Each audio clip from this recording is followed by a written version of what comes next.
linear equations. And so the first section is going to be about solving linear equations, just getting the variable by itself. So really, finishing up with some decent stuff here that's actually get answers and that sort of thing. And then we'll do an application of those, couple of problems with that. And then we'll get into linear functions a little bit today and finish those up on Tuesday of next week. So we've got start off by talking about linear equations and we're going to solve for whatever variable is in there. Most times it's going to be x, but whatever variable is there, we're going to get that by itself. That's our main goal for this particular section. So pretty easy stuff. Just got to remember to use inverse operations and that sort of thing. So we've kind of already done some of this when we were doing that domain stuff. So this should be pretty painless. Just got to kind of remind you of some pitfalls that could come up as you're solving these equations. So we'll just start off with some examples here. X plus 7 is equal to -3. So very basic one to start with here. We've got an x plus 7 is equal to a -3.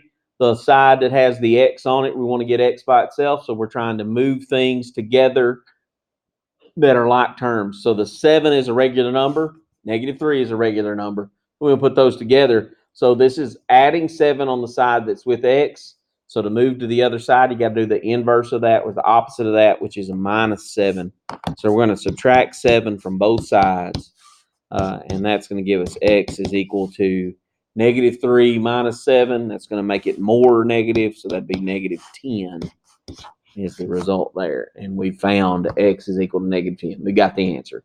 We can always take that answer and plug it back in to the original problem and see if it's correct. So if we plug in -10 plus 7 and did just check that with our calculator, we could do -10 plus 7. Does it equal -3? It does. So that means we did it correctly. We got the right answer. What this is called, it's called a conditional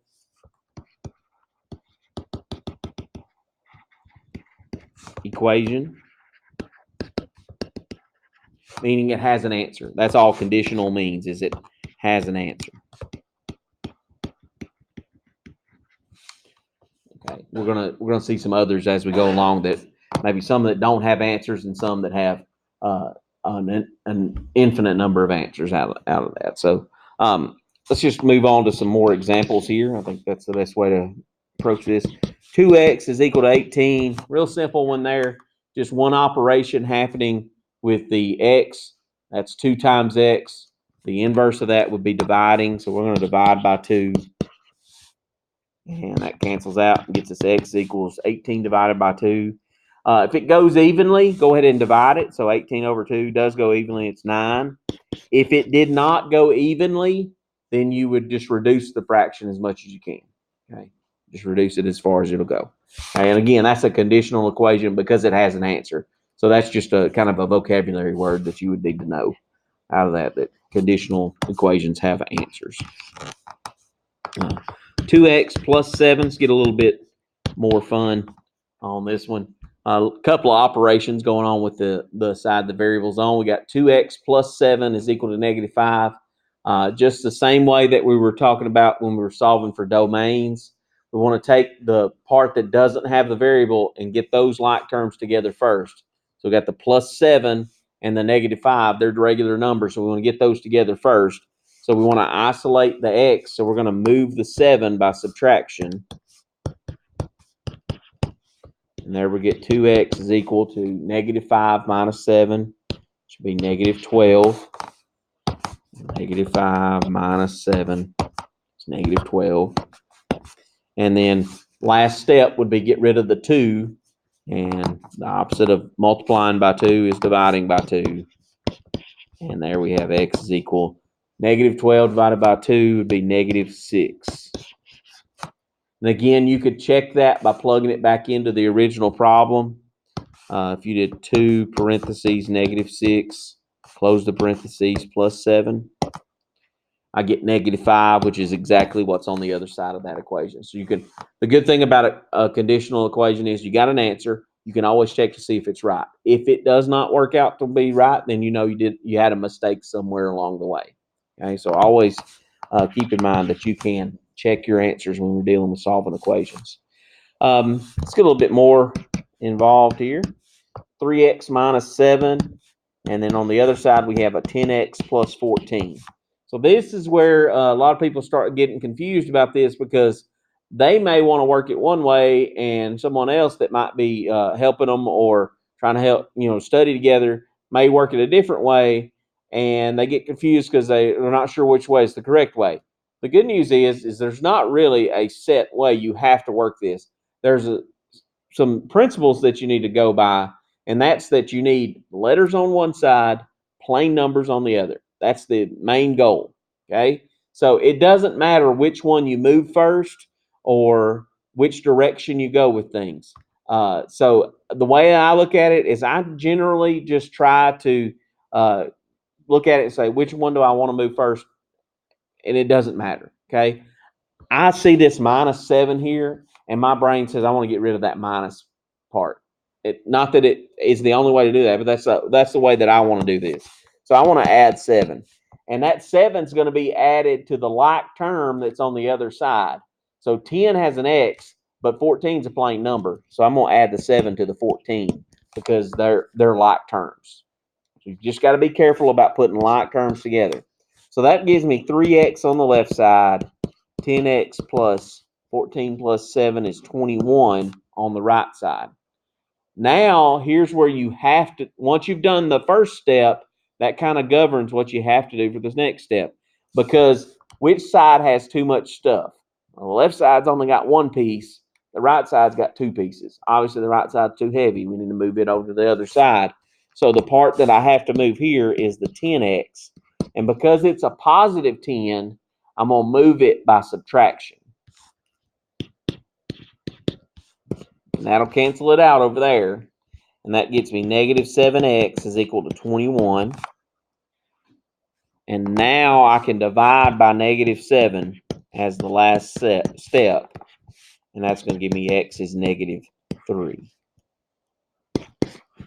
Again, if it'll go evenly, go ahead and divide it. If it won't, we're going to reduce that fraction as far as we can. Okay. So that's not the only way to work that problem. Could have done it in a different order, but you still should get x equals negative 3 no matter which direction you work that problem. So we'll see that kind of as we go along. I won't work them all the same. I'll kind of just look at it and just work it. Let's take this problem, for example. 3 parentheses 2x minus 4 equals 7 minus parentheses x plus 5. Okay. So this one, there are some things that you should do first in this one.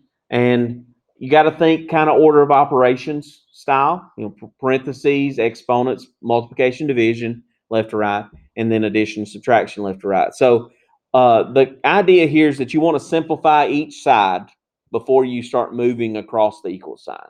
That tends to reduce the number of errors that we might have and help us to do better on these types of problems. So on the left side, I've got distributive property. I've got a multiplication that I need to do.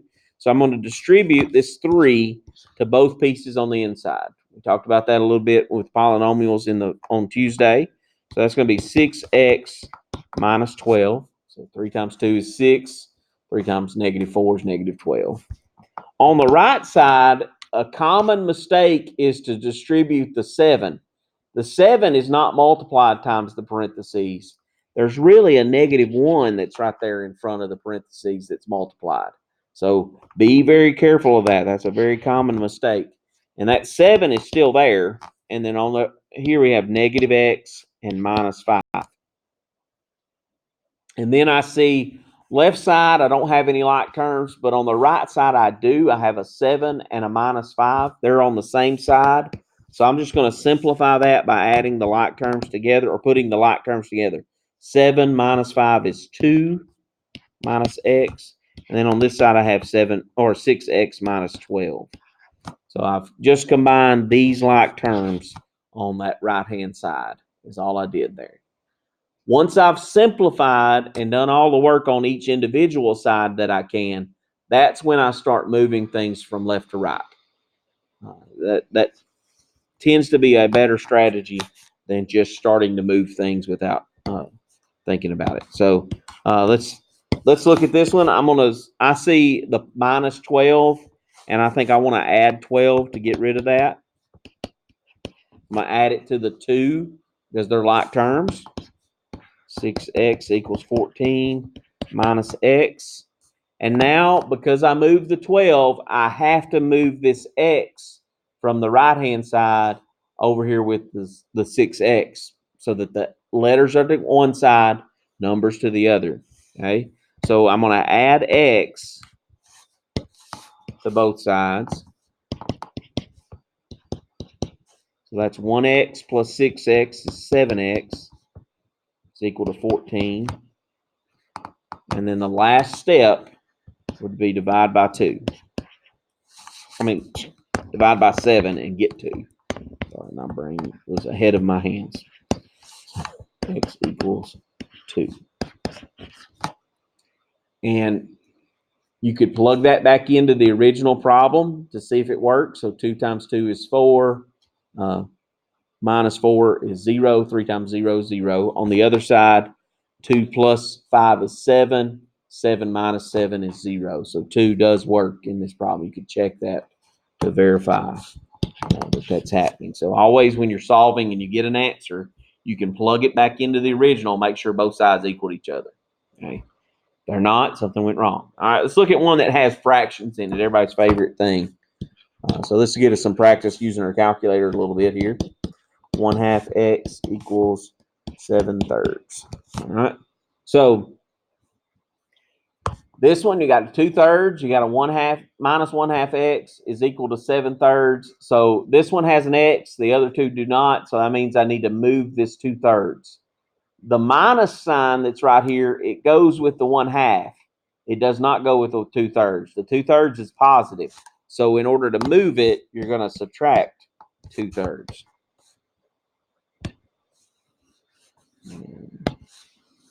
Right, hang on just a second here. Signed out. I'm afraid my video may stop if I don't sign back in. All right, let's go on. So I'm subtracting 2/3. All right. When I subtract 2/3, it's going to cancel it out here. Get a negative 1/2 x. 7/3 minus 2/3. Maybe I'm not comfortable doing that without 7/3 minus 2/3. Just using the division symbol. And my calculator gave me the answer as a decimal. I don't want decimals. I want fractions. So I'm going to hit math, enter, enter to change it to 5/3. 5/3. Okay.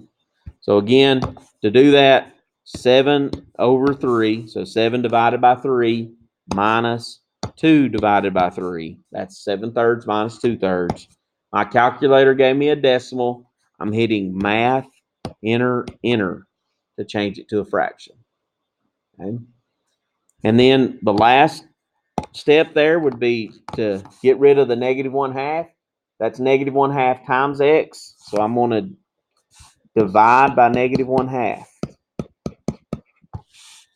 This is where you've got to be very careful with your calculator. You're going to need to put those in parentheses. So I'm going to take the parentheses, 5 divided by 3, close parentheses, divided by parentheses, negative 1/2. If I don't put those parentheses, it may not do it right. Gives me again the decimal answer. I want the fraction answer. Math, enter, enter. Negative 10/3. Parentheses are important when you're doing that. If you were to use your calculator and you were you like using that fraction button, alpha, the y equals button, and getting the fraction like that, you could do 5/3 and then press the right arrow key, divided by, and then I think if you hit alpha and do that, negative 1/2, and it does it correctly that way. but it's the same number of button presses to do it. I just would rather do it with the parentheses because I don't have to go through finding that, remembering where does the fraction thing out of that. So, but either way, just be careful when you're dividing fractions by fractions or that sort of thing. Just be careful. Parentheses. Mm-hmm. Uh-huh.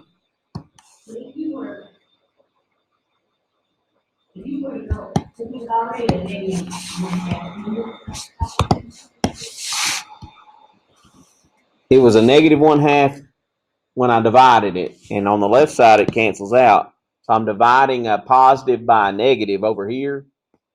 Positive divided by negative should be a negative when we get there. When you divide, you don't change the sign. Okay. Maybe that sounds like what you're asking there. When you divide or multiply to solve, you don't change the sign. Up here, we changed the sign because we were moving a positive one that didn't have the x by it to the other side, so we had to subtract it. So that's where the minus sign comes from there. Okay. All right. Good question. All right, next one. Let's get to another fraction one. That's what we probably need the most practice with because we don't do a lot with fractions over the years. 2/5 x plus 4/5 minus 1/3 x equals 7/8. All right, so again, the guiding principle you want to look at is, can I simplify either side first before I start moving things? And I look at the left side of this equation on the left side of the equal sign, and I see that I have a negative 1/3 x and a 2/5 x. Those are like terms. They both have x. So we're going to put them together using the operation that's there. It's 2/5 x and a minus 1/3 x. So I'm going to just use my calculator to help me. I'm going to say 2/5 minus 1/3. Hit enter, and then math, enter to change it to a fraction.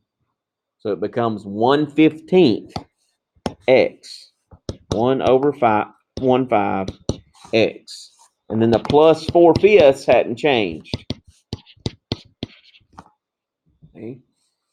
If you were in my freshman algebra 1, I'd make you get a common denominator and do that by hand. But I'm not really, we got a short time to get there. Here we got 4 weeks after today. So we got to move on. So calculator is absolutely fine to do that. I don't expect you to have to do too much common denominator work for me. Okay, so next step would be to do what with this problem? Move the 4/5. How do I move it?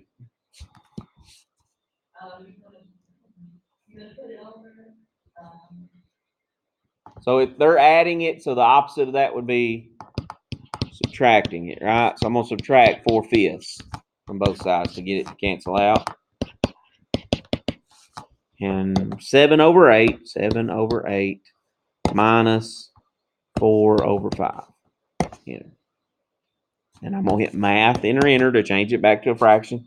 3/40. What that ends up being. Last step, I got this number here in front. I'm going to divide by the 1/15. And this is where, again, doing those parentheses. So 3/40 divided by parentheses 1/15. Over 15. I almost messed up there. Hit enter. Gives me a decimal. I'm going to hit math, enter. 9/8 is the final answer.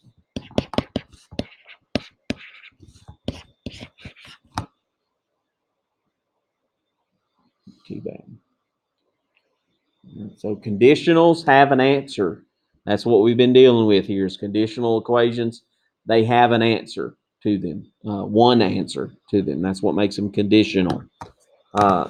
Let's look at this problem. -2 parentheses x plus 4 plus 3x is equal to x minus 8. On the left-hand side, there's a little bit of work to do before we can really start solving the equation. We got a distributive property to do right there with the parentheses. So we want to do that part first. So negative 2 times x is negative 2x. Negative 2 times positive 4 is negative 8. Plus 3x is equal to x minus 8. So we've got on the left side still, we have some like terms. We have negative 2x and positive 3x. Negative 2 plus 3 would be 1x. And then the minus 8 is still there. And we get this happening. What do we notice here? Left side, right side. They're the exact same, okay? When that happens, then what we've got is called an identity. Identity. And what the identity problems tell us is that it's all real numbers. These have an infinite number of answers. Okay? It's an identity, has all real numbers as answers. Okay? Because no matter what I did, if I plugged in something for x, if I plug it in on this side and subtract 8, I'm going to get the same thing on the other side. It makes sense, right? That any number would work for that. Okay, so that's the idea of an identity. And anytime you work in that, if you see the left side is equal to the right side, you don't have to work any further. You can stop and say, hey, that's an identity. I know it's all real numbers. No need to keep going there. So not too bad for that. All right.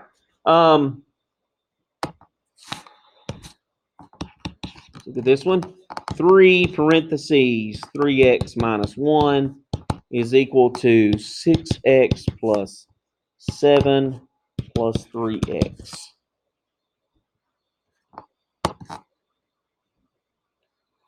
Well, I see some work to do on both sides of this one. I've got a distributed property on the left side. So I'm going to distribute 3 to both of those terms. That's going to be 9x minus 3. And on the right-hand side, I've got some like terms. I got a 6x and a plus 3x. 6x plus 3x would be 9x plus 7. Well, are they the same on both sides? Not quite. Close, but not quite. If I were to do this, if I were to subtract 9x, what happens?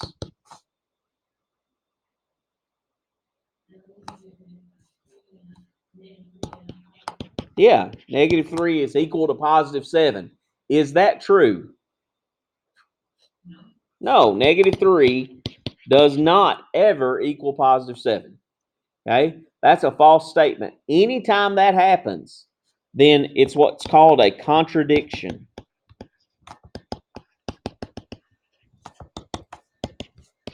And there is no solution.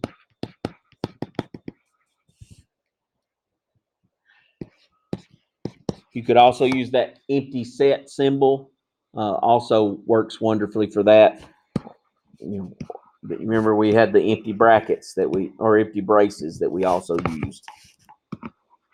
Any of these three things mean the same thing. No solution, a contradiction.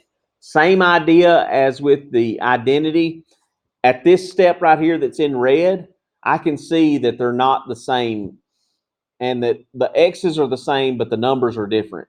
So that tells me, hey, this is not going to work out. If this were 9x and 7x, then that's not, you got to go ahead and work that. Here we get a 9x and a 9x and then a different number on each side. We know that's not going to work out. Okay, so wherever you can find that contradiction at, you don't have to work further to get there. I always find it easiest to understand, though, when you cancel out those x's and you get this statement here, because that's pretty easy to tell. Negative 3 never equals 7 out of that. So that's why I always kind of work to that step out of that. All right. Next type of thing in this particular section is what's called a literal equation.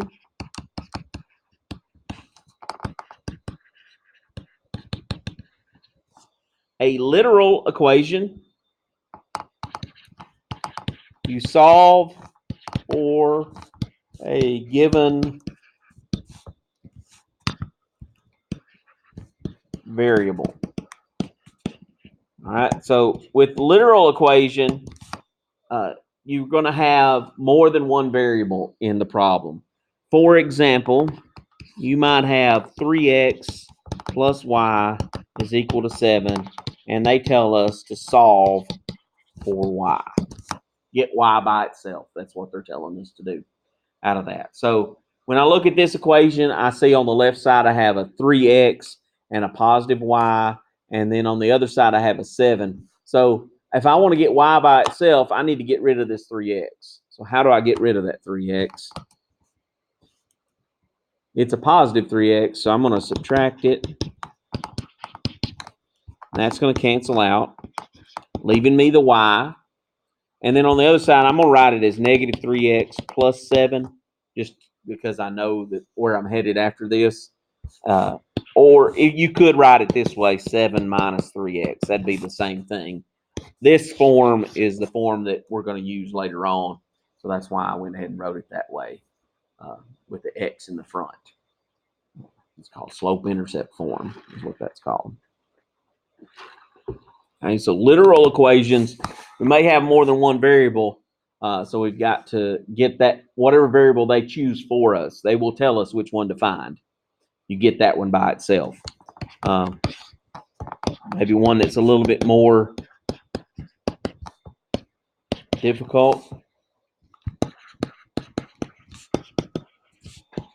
Let's solve this one for y as well. 5x plus 4y is equal to negative 16.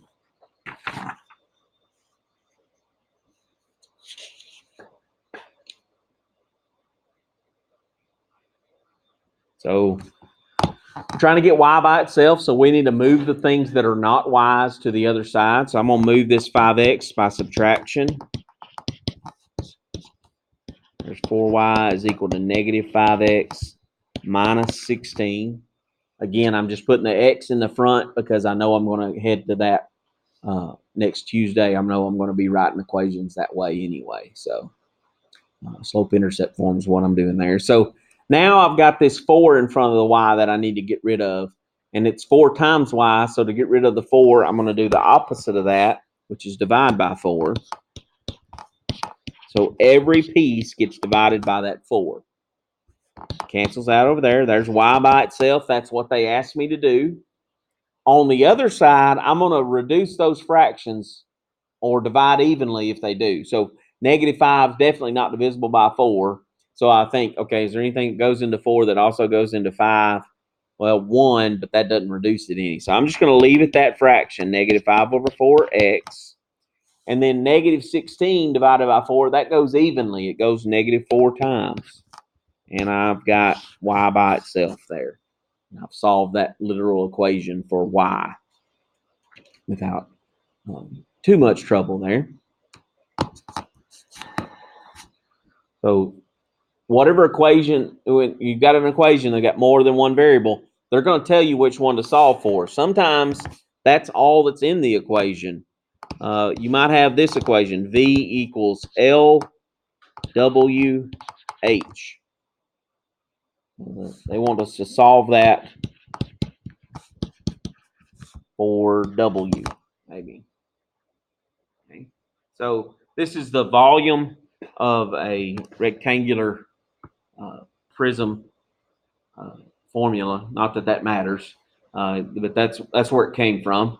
And they want us to get W by itself. So the thing to do is just look and see what operation is going on the side that variable's on. So LWH, when it's written like that, what's going on between them all?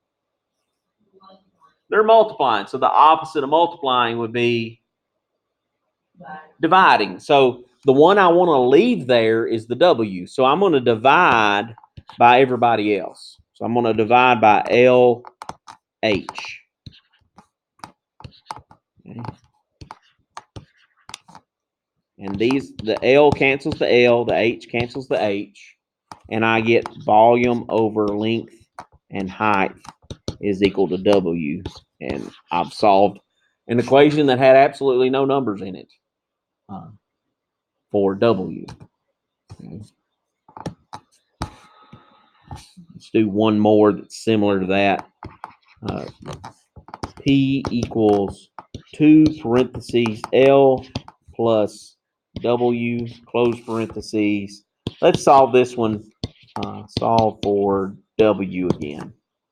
This is the perimeter of a rectangle formula, or a version of the perimeter for a rectangle formula.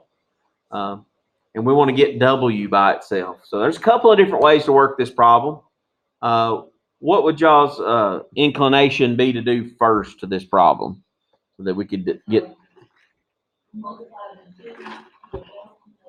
Absolutely, that will work fine. We do that. That'll give us 2L plus 2W. That works fine. We can do it that way. Now what?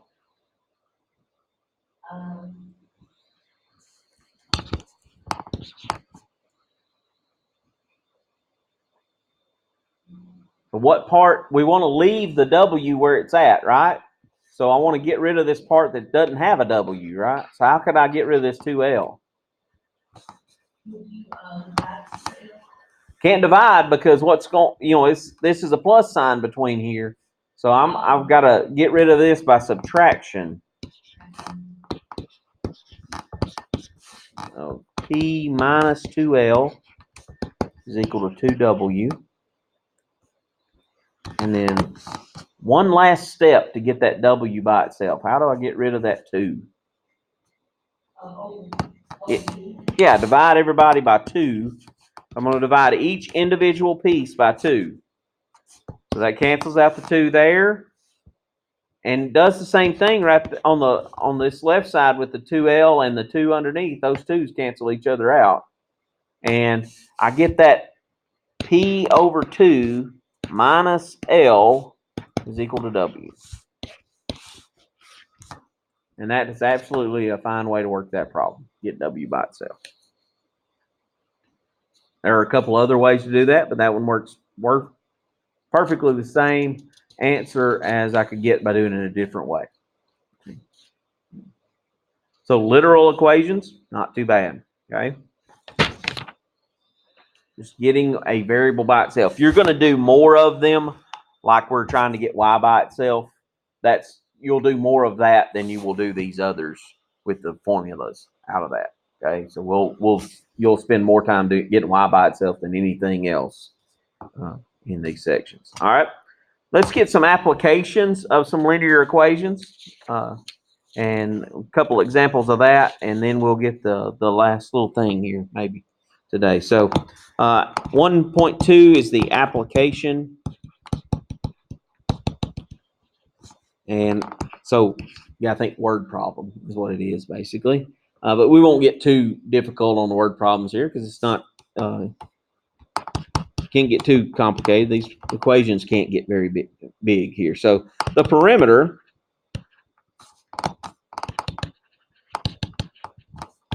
of a rectangular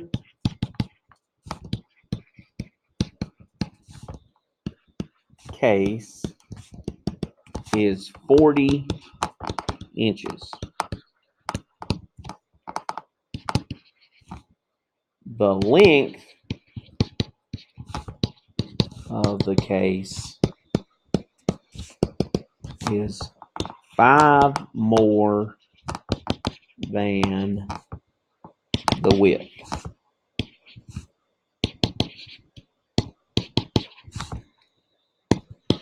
Find the length and width of the case.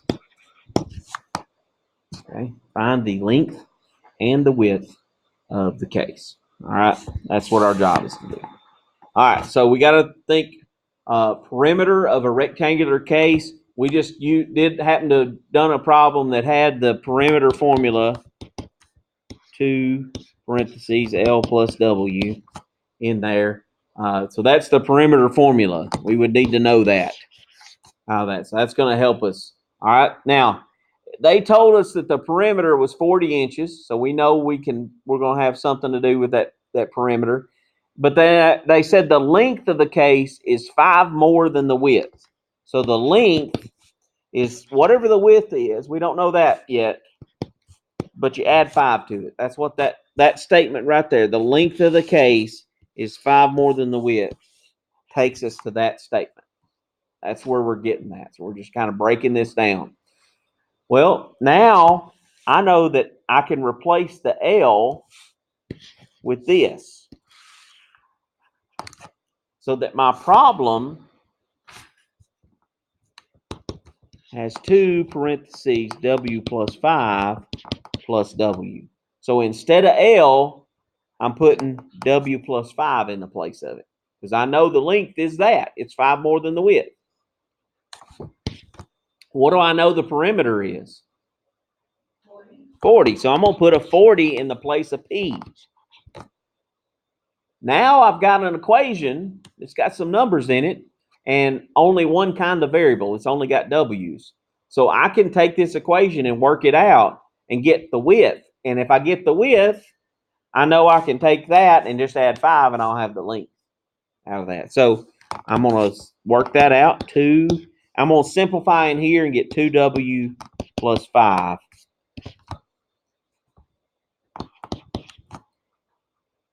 And then I'm going to distribute the 2 and get 4W plus 10 is equal to 40.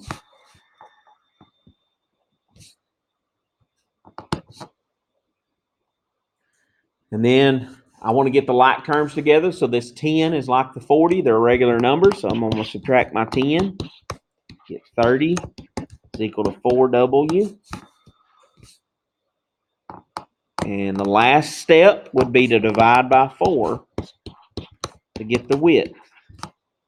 30 divided by 4. 30 divided by 4.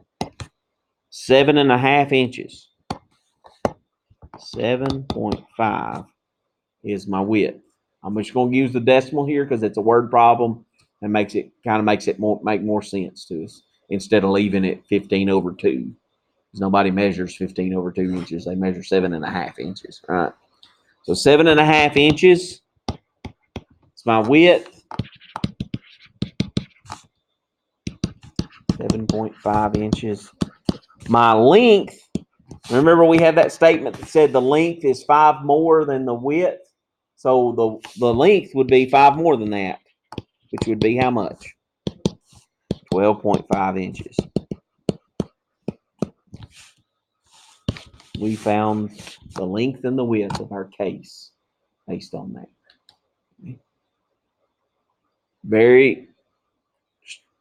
Word problems are not the easiest in the world, the easiest things to do. But the idea is to take pieces and build what you need, out of it. They're going to tell you everything you need to know. And it's going to be like this problem here. You're going to get a statement that tells you something about one of the dimensions. They're going to give you something to do with that. If you've got to have a formula like that, they're going to give you that formula most likely, okay, out of that. So really basic idea of word problems. Not going to get into very difficult word problems out of this stuff. I don't, idea is solving equations, not necessarily be doing the hardest word problems that we can think of, okay? So I don't want to get too deep on you on the word problems, all right? So problems like that are what you're going to end up having to do as far as a word problem goes, all right? And there's not many of those on the quizzes or anything. And the labs, I think there's only one, and it's not too bad. It's similar to that. All right, last section of the day. We're going to try to get this one in. And I'm going to swap to some graph paper because I'm going to draw some graphs, but I'm also going to graph them with the calculator too. So I'm just using the graph paper because I like for my stuff to be real precise, and it just makes me feel better when it is. So we're going to talk about section 2.4, linear functions. We're going to start dealing with those. We're going to do some more stuff on Tuesday with linear functions and then go on to some polynomials on Tuesday as well. But we're going to start with linear functions today. Linear functions are normally written in this form: f of x equals mx plus b. This is what's called slope intercept form. Slope intercept form. Slope hyphen intercept form. The reason it's called that is because that equation, if you've got it in that form, has the slope and the y-intercept. Okay? All right. What does that message say that popped up there?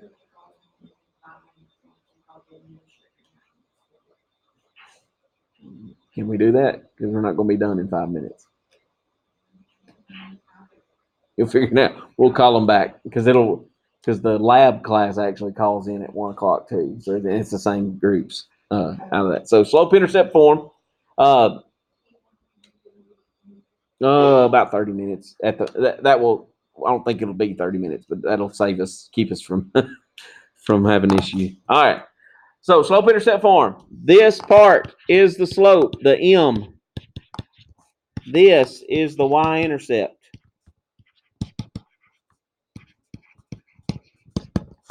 Slope is the number in front of x. Y-intercept is a number that's added or subtracted on the end. Okay.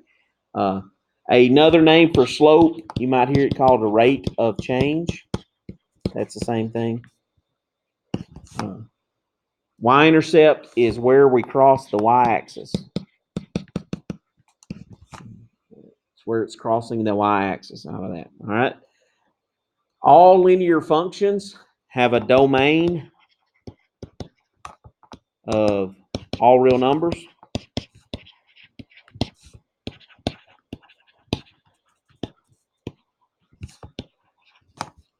And a range that's the same.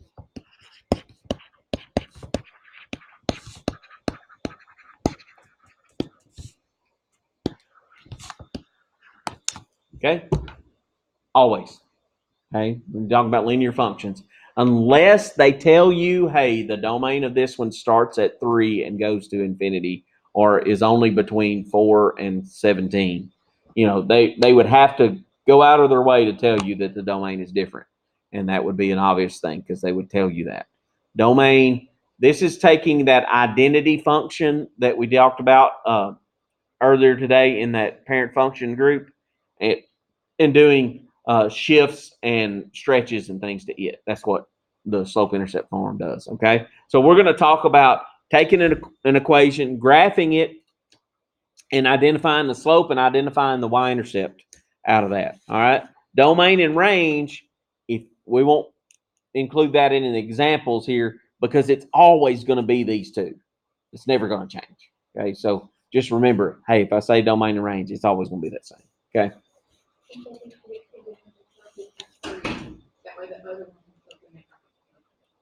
Okay, maybe we can get done by then. We'll go as fast as we can. All right, let's take example 1, or the first example. F of x is equal to negative 2x plus 6. We want to identify the slope and the y-intercept. Okay? The slope is the number that's in front of x. What's the slope here? Negative 2. It's that easy. The y-intercept is the number that's on the end. 6.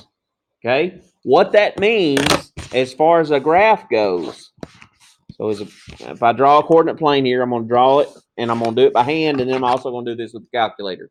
So the y-intercept is 6. So I'm going to go to 6 on the y-axis. 1, 2, 3, 4, 5, 6, right there. Put a dot.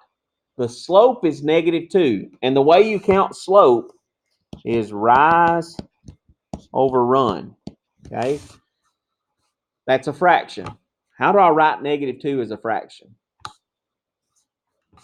Well, I can put it over 1, right? That makes it a fraction.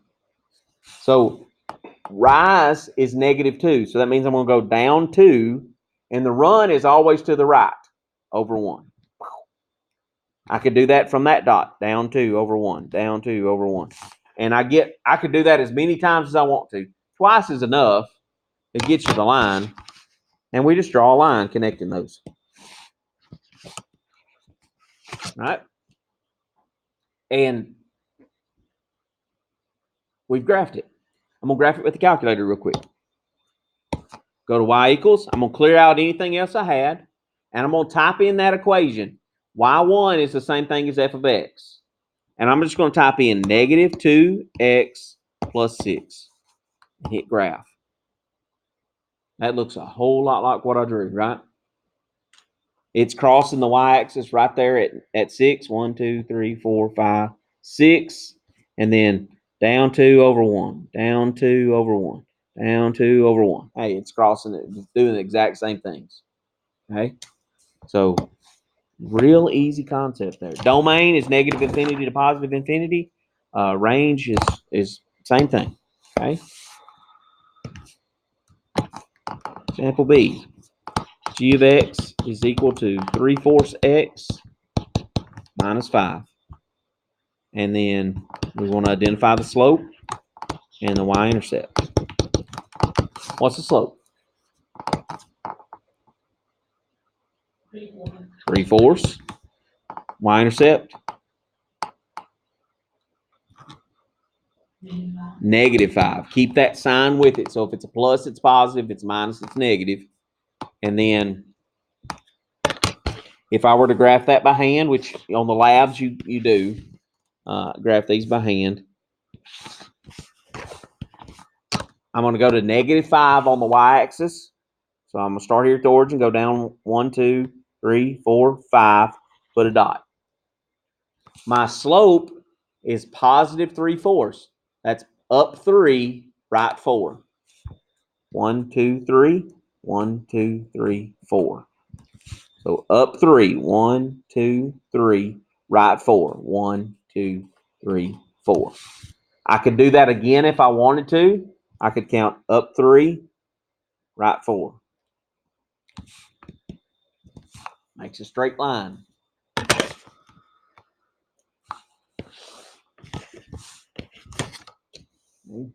Positive slopes go up and to the right. Negative slopes go down and to the right.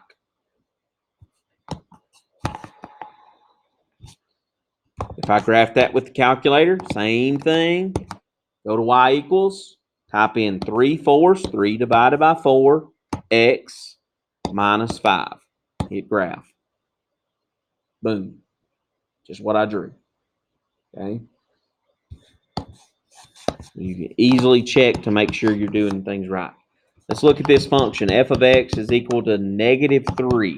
No x in the problem on that side. Okay. This one is an exceptional one. It has a slope of 0 and a y-intercept of negative 3. This one's a little different. You're still going to start at the y-intercept. So we're going to go to negative 3 and put the dot. But the slope is 0. So that means I rise 0 and go to the right 1. So that's going to put me there, there, there, there, there, there. It makes a horizontal line. That's what I want you to get out of that. Is it makes a horizontal line right across at negative 3. Anytime there's not an x, that's what's going to happen. If it was f of x equals 7, you'd go to positive 7 on the y-axis and the horizontal line. Okay? When there's not an x, the slope is 0. 0 slope is flat. Okay? Example D. This is another exceptional one. It doesn't have a y.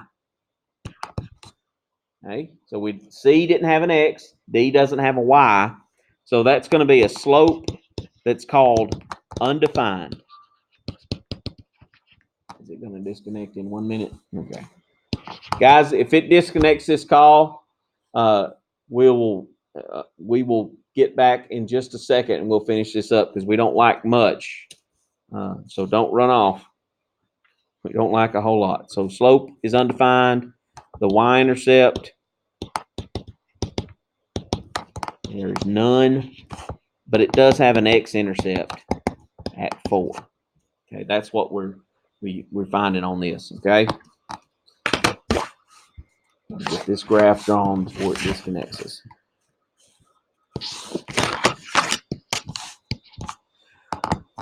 I don't have a y-intercept, so I'm going to go to 4. It says x equals 4, so I'm going to go to the x-axis. Your meeting is ended. And go to 4.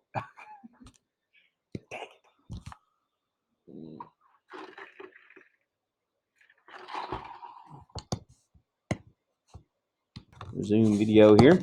All right. So we go to the x-axis, and you can't see my screen. So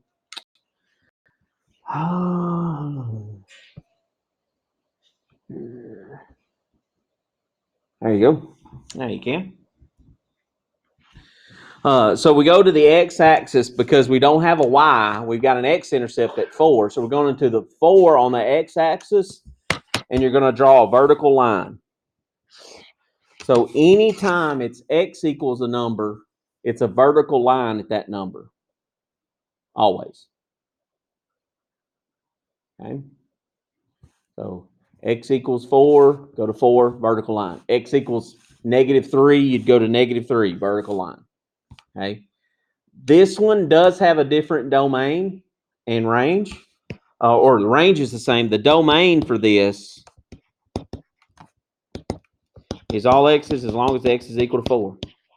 That's the only x value that you have is 4. It says x equals 4, always. The range, if you look at the graph, it still goes from -infinity to +infinity. So it's still all reals.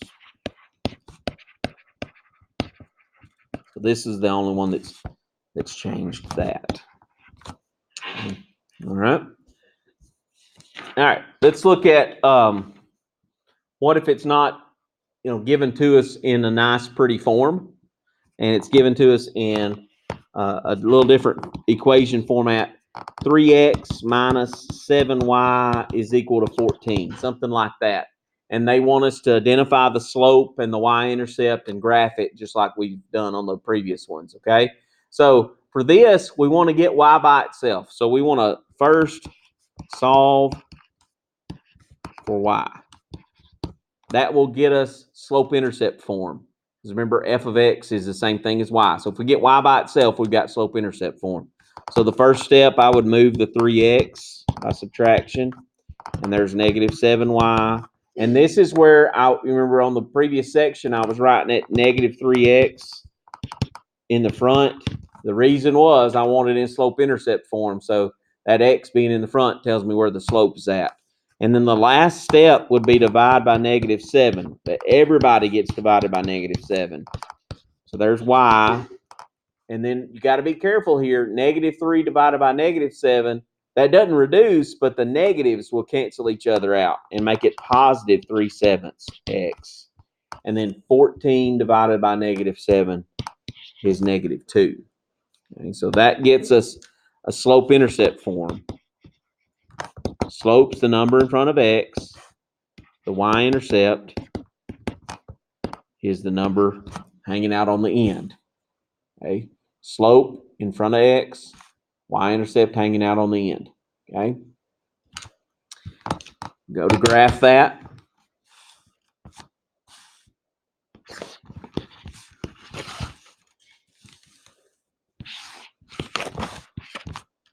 We got -2. We go up 3, right 7. 1, 2, 3, 4, 5, 6, 7. Okay, up 3, right 7 is that, and that gets us that line. It's got a positive slope.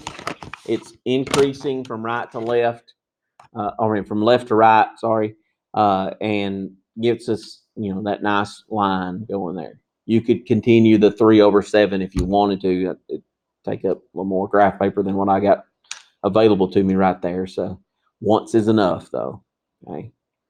So get y by itself, you get the slope-intercept form of that equation.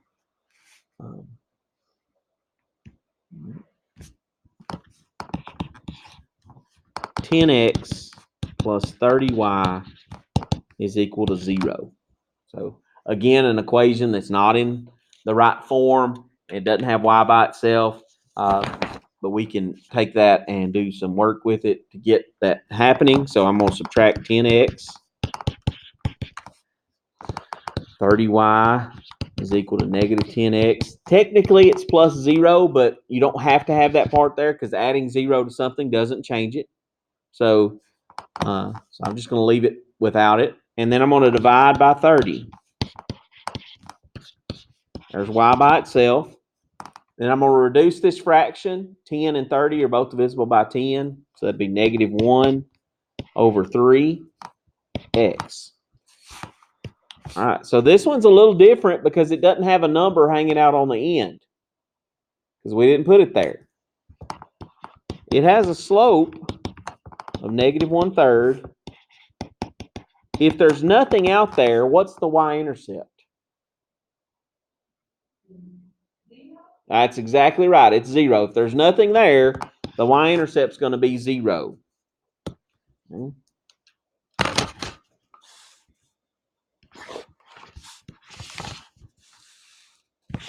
If you go to graph that, you put your first dot at the y-intercept, which is 0. So that'd be right at the origin. And then I'd go down 1 over 3. Down 1 over 3. It's negative slope, so it's falling left to right. If I graph that with my calculator, negative 1/3 x graph. And there we have that same picture that we just drew. My hand. See? Not too bad. All right. Last thing in this section, and the last thing of the day, is calculating slope. And this is done through ordered pairs. Slope is the same thing as change in y over change in x. The notation that you might see in your textbook is delta y and delta x, Greek letters. That just means changing y over changing x. This is what we learned in high school, was the slope formula, which is y2 minus y1 over x2 minus x1. You subtract the y values from two ordered pairs, put that on top. Subtract the x values in the same order, put that on the bottom. That's going to get us the slope of our of the line connecting two dots, okay, or two ordered pairs. Okay, so you've got two ordered pairs, an x1, y1, and an x2, y2, and you're using this formula to find the slope. You've got to be careful about what order you put them in, okay, because if you rearrange it, you may get the same number, but the sign will be different. And you know from experience and over years of taking math classes that on a multiple choice exam, if 3/7 is the answer, they're going to put negative 3/7 on there as the answer too. And just by getting the order wrong, you could miss the problem. So you got to be careful about order. So let's look at some examples of this and find that slope. So find the slope. And I'm just going to give you a couple of ordered pairs. So -4, 8, and 2, -3. So two ordered pairs out of that. It does not matter which one you call the first ordered pair and which one you call the second ordered pair. Okay? So when you're going to find the slope, y2 minus y1 over x2 minus x1, pick which y value you want to start with. Okay? It doesn't matter which one. You just pick the one you think's the best one to start with. I'm going to pick the 8 on this one to start with just because it's positive and I don't have to worry about a negative sign. Okay? So I'm going to put the 8 first. 8 minus -3. And then on the bottom, because I started with 8 on the top, I have to start with -4 on the bottom. So it's your ordered pair, you should be able to see it vertically. -4, 8, and then this one should be -2 on the bottom, so that'd be 2, -3. And we're going to do that math. 8 minus -3. 8 minus -3 is 11. And then -4 minus 2 is -6. You try to reduce that if it will. There's nothing that goes into 11 that goes into 6, so we're going to leave it as that fraction, negative 11 over 6. So we're done. That's the slope. Yes, ma'am? So on the formula, it has y squared. Y, it's not y squared, it's y2. That's a subscript, not an exponent. It's just saying it's one of the y's. It's a different y. Those are subscripts and not exponents. Sorry, handwriting's not perfect for that. Just remember, you're going to subtract the y values on top, subtract the x values on the bottom. Just make sure they're in the same order. Let's do another one. Let's do 10. Negative 6 is the first ordered pair, and 5 positive 2 as the second ordered pair.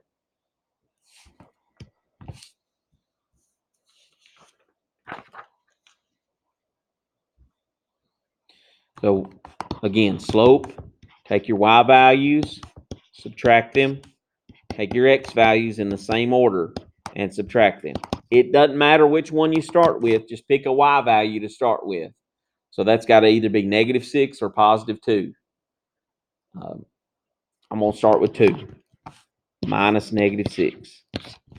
Then, because I started with 2, what x value do I have to start with on the bottom? 5. 5 minus 10 on the bottom. As long as your ordered pairs are lining up vertically like that, it doesn't matter which one you start with. You can do it in whichever order you think's the easiest. Okay. 2 minus negative 6 would be 8. 5 minus 10 would be negative 5. You get negative 8 over 5 as the slope. And keep in mind that negative 8 over 5 is the same as 8 over negative 5, or a negative in the front, just kind of out in the front of the fraction. Those are all the same. That it doesn't have to be the negative on the top number or the negative out in front. It could be the negative on the bottom. It's okay. If they're both negative, then the negatives cancel each other out, though. So be careful of that. Simplifying that fraction as much as you can. Okay. Let's do 2 more, and we're done. 5 negative 3 and 2 negative 3.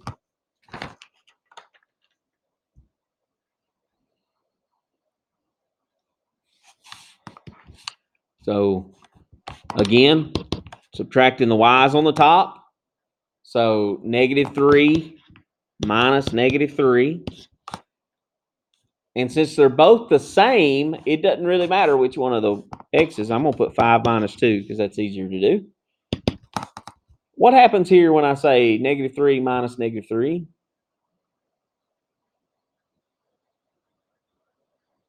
You get 0, right? If I subtract the same thing from itself, it gets me 0. And 0 divided by anything is always 0.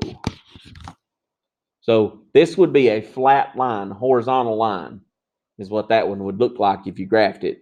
But it's a 0 slope. 0 slope. The y values are the same. They're going to be the same. Yes, ma'am? Okay, so just say you had, for the top part, we have a negative 3 minus negative 3. Mm-hmm. What if you had a negative 8 minus negative 3?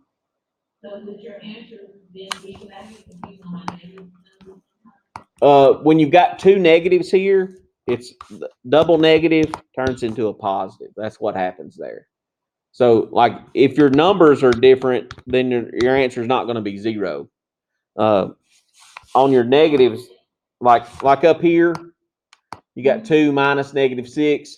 The double negative right here turns into plus. So 2 plus 6 is 8. That's how I do that. Is I double negative turns into a plus. And then on the bottom, like on example H, 5 minus 10.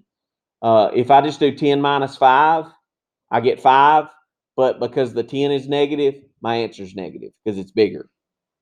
Okay. The sign of the bigger one is in charge, I guess is the right way to think about that. Always, if you're in doubt, you can check with your calculator. That'll help you out. Keep from making a small mistake that it isn't a misunderstanding. It's just an arithmetic error, which is not that big a deal. All right, last example of the day. Two ordered pairs, 2, 7, and 2, -4. So throwing in a negative sign in there for good measure. So again, we're going to take the slopes by taking the y values and subtracting them. Doesn't matter which one you start with. I'm going to say -4 minus 7. And then on the bottom, I'm going to subtract the x values. Well, I got to start with the 2. But the other one, it happens to be a 2 as well. 2 minus 2 on the bottom is 0. And on the top, -4 minus 7 would be -11 because they're both negative. If I take 7 away from a negative, I means I owe somebody $4 and then I borrowed $7 more from them. Now I owe them $11. Okay, but 0 on the bottom. Remember, what's the only number in the world we can never divide by? 0. It's undefined. Yeah, and I had a algebra teacher in high school. She had a little limerick for this. She said, 0 under the line is undefined. And that stuck with me since I was 14 years old. So, and it really helps. 0 under the line is undefined. And so that's what you need to remember, that it's an undefined slope when the x values are the same and there's a 0 on the bottom. Okay, 0 on the bottom is an undefined slope. The graph of that would be a vertical line. We talked about the 0 slope. 0 slope would be horizontal. Undefined slope is vertical. Okay. All right. So problems to practice with. I didn't write them up for the first kind of half of the day. From section 2-3, page 199, 1 through 85, odd if you're working some problems from the textbook. Section 2-6, page 238. Not too many problems in this section because we didn't do all of the whole section. We just did parts of it. 1 through 5, 7, 8, and 11 through 16. Just kind of smattering of a few problems there. 2.7, page 253. 1 through 93, odd, obviously, but you don't have to do all of those. Just do, look at a few of those from each little subsection of that. Section 1.1, this is where we were solving the equations, just getting x or whatever variable was by itself. I'll put page 84. Make sure it's just in that section. 1 through 40, 41, and then 49 through 65, odd, obviously. 1.2, these are the application problems. So 1 through 14, 19 through 24, or let's do through 23, and odd. Those would be the application problems. You might want to look at some of those just to get some more experience with that. And page 211 for the last thing with the slopes. And make sure you just get you some practice for get ready for the quizzes and the labs for that. I'll send out an announcement like I did on Tuesday that tells you which ones to do there. The quizzes are numbered by, they've got the section number there beside it, so you know these 6 quizzes that are going along with this, and then the labs I will put those, which labs you're supposed to do in that announcement and everything, and the links to the videos for you for that.